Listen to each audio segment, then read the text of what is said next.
G'day everyone, Jaimunji here, and today we're going to be reviewing Fear Factory's 10th studio album, Aggression Continuum. I hope you enjoy.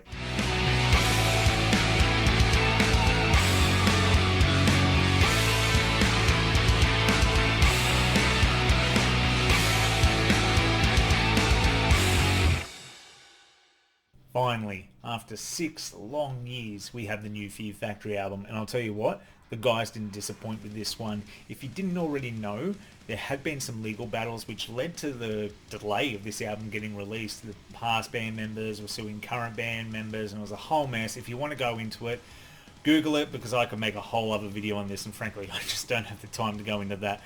I'm sure everyone's happy with how things are going now. Fear Factory's got the new album on the way. Dino owns the name. Unfortunately, Burton C. Bell, in all the drama, ended up quitting the band late last year.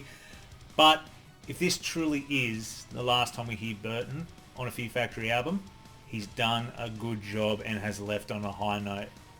So let's get to it.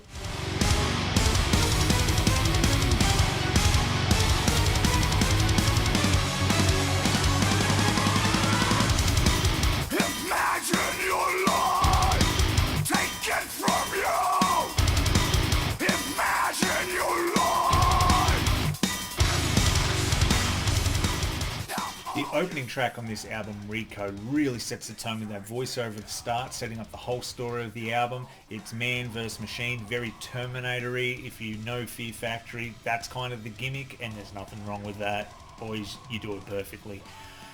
The surprising thing on this song in particular that really got me, besides that opening line of "Imagine Your Life Taken From You," which really kind of sets the tone for the whole album, is the string arrangement, or I should say the keyboards that are done on this.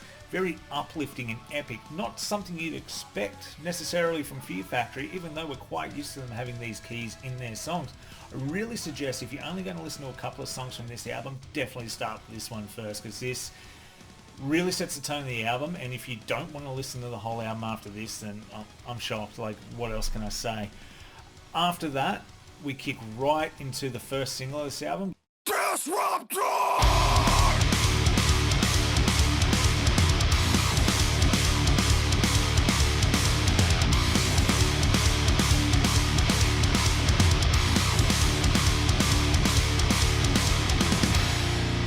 Aggressive, head-banging mosh pit song if there ever was one.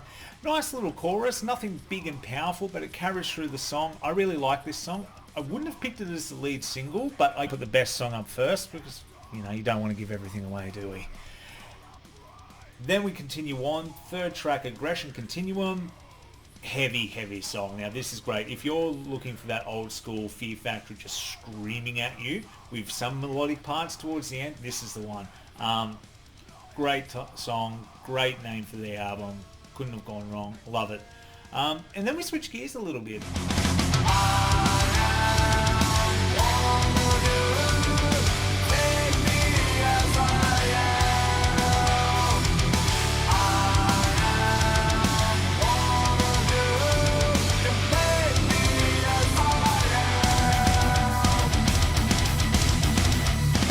Now, I've heard different people's opinions on this one. Some people really like it, some people don't.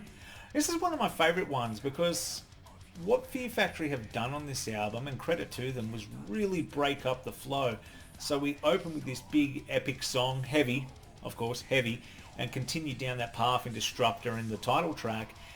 And then we take a step back, we take the foot off the gas, and we got this song. Burton's vocals actually really shine in the chorus of this one. It's still got that heavy aggression, especially towards the end, and even features one of those famous that we've all grown to love. But no, this is a really solid track. In the roar of an engine, he lost everything. And now we've reached the midway point of the album with probably my favorite song title of all time, Fuel Injected Suicide Machine. I mean, Dino, if you're listening, probably not, but if you are, get that printed on shirts. You'll just be printing money at that point. Shut up and take my money. This song in particular, if you're only going to put on one song, this. Look into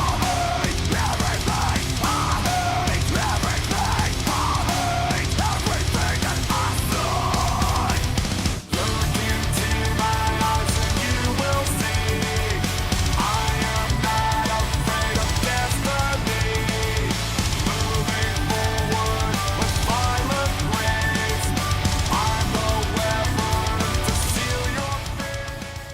This is everything Fear Factory does well. It's got that aggression.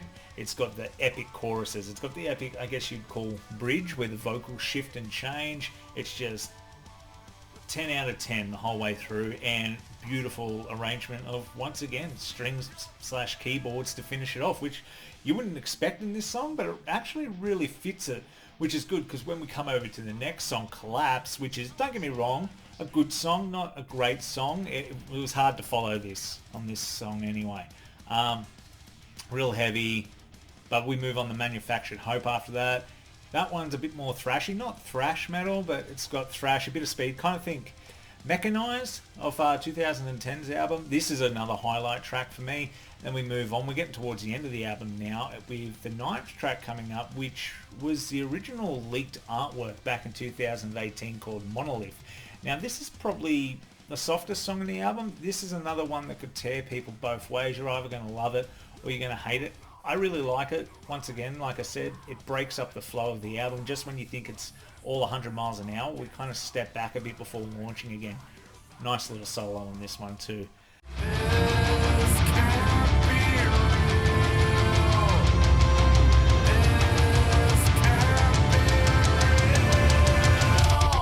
And now we come to the album's closed. End of the line, perfectly fitting. If you're a Fear Factory fan, you know the closing tracks. Oh, I'm getting tongue-tied today. You know the closing tracks on these albums are absolutely fantastic. This one doesn't disappoint as well.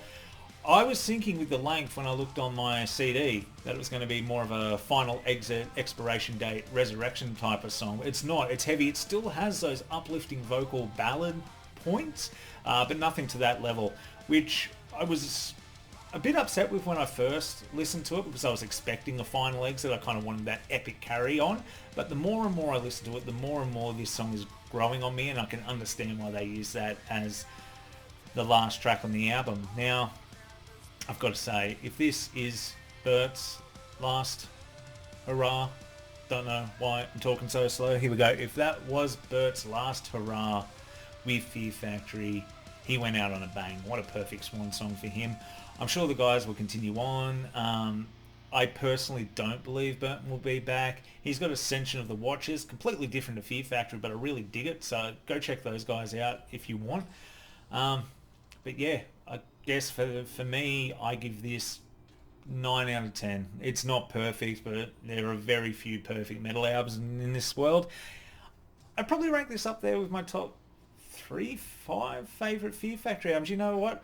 Coming to think of it, if you go Demanufacture, Obsolete, Aggression Continuum would have fit in nicely after there before Digimortal. I'm probably going to get a lot of hate for that, but I really like this album. Let me know what you guys want to see me review next. I'll probably do a bit more of these. This was the first one. In fact, I'm going to go back and do some ranking. I'm going to rank the Fear Factory albums from best to worst on my personal opinion, so look out for that down the track. And of course, don't forget to like, comment, subscribe, and hopefully I'll see you next time.